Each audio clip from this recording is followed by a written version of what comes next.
Hey there, Course Crusher. Listen, there are four questions that you need to be asking yourself before you start any course.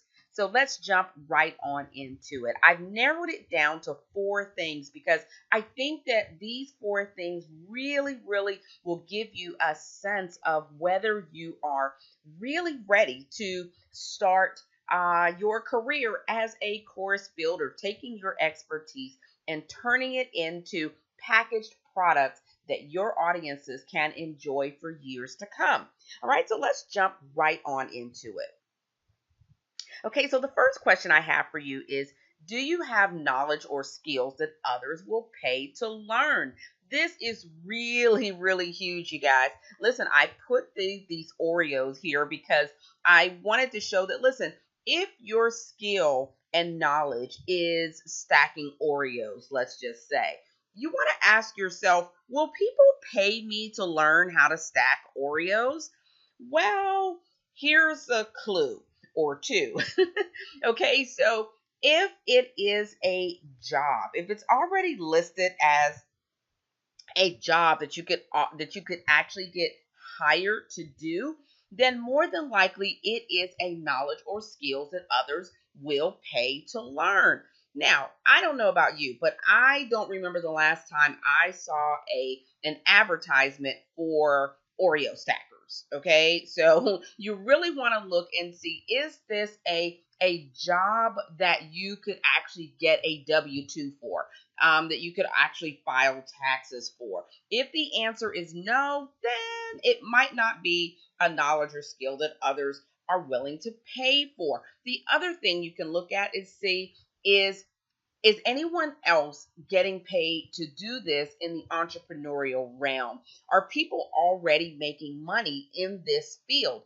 If people aren't really making money by teaching people how to stack Oreos, then that's a really good indicator that stacking Oreos is not the business. Okay. That's not where you are going to build a legacy and start teaching people all over the world how to stack Oreos. Okay. However, if the knowledge or skills that you do have is something that people are already making money doing, then the likelihood is that, guess what? You can get a piece of that Oreo.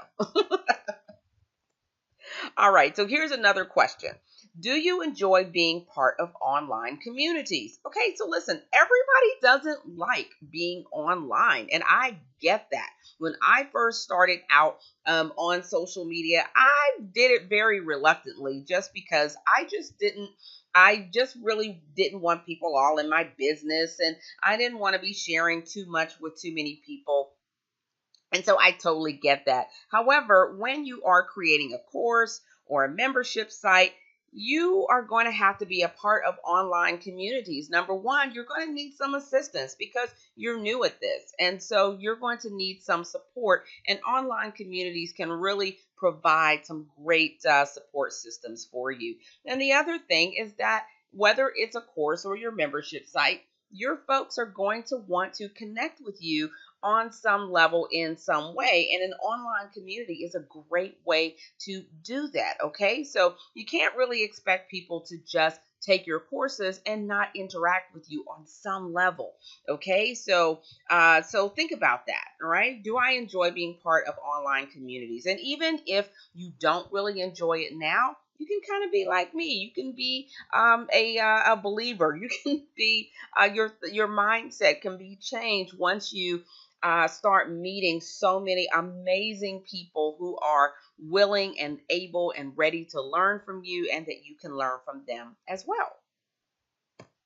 Okay, on to question number three. Do you enjoy creating content? Okay, so content can be audio content, it can be video content. There are so many different ways that you can create content nowadays. But do you enjoy doing it? And I don't mean that you have to actually have to write all day long, or you have to do videos every day. No, but do you enjoy taking the expertise out of your head and putting it into a tangible thing for others to consume? And so the only way for you to know if you enjoy doing that is to actually kind of do it. When it comes to building a course and building membership sites, I know it can be a little bit intimidating. However, just get that support that I just talked about and start doing it. And I think that you'll find that you really will enjoy actually using your expertise for a legacy that you're building for yourself. Okay, question number 4. Can you commit to this long term? This is really, really, really super important, okay? Because if you are starting a membership site, if you're launching a course, people don't want you to be fly by night. They don't want you to be, here one day and gone tomorrow. So, can you commit to this long term? And I like to say, I like to quantify it. So I say, can you stick to this for 2 to 5 years? Can you stick to it for 2 to 5 years?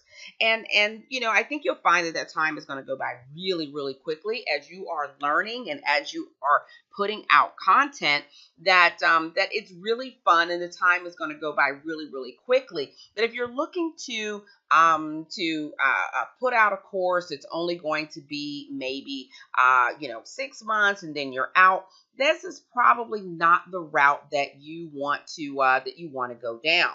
Okay, so anyway, these are the 4 questions that I think you should ask yourself. And if you need some support and you need some help getting started with your course, I'd love to talk with you about it. All you have to do is reach out to me, Kat at katthecoursebuilder.com. You can actually also put time on my calendar.